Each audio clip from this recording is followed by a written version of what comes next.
ఇదే కదా నీ కథ, ముగింపులేనిదై సదా సాగదా.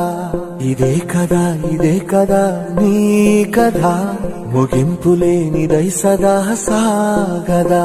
నీ కంటి రెప్పలంచున మనస్సు నిండి పొంగిన ఓ నీటి బిందువే కదా నువ్వెతుకుతున్న సంపద. ఒక్కొక్క జ్ఞాపకానికి 100 ఏళ్ల ఆయువుందిగా, ఇంకెన్ని ముందు వేచనో అవన్నీ వెతుకుతూ పదా. మనుష్యులందు నీ కథ మహర్షిలాగా సాగదా. మనుష్యులందు నీ కథ మహర్షిలాగా సాగదా.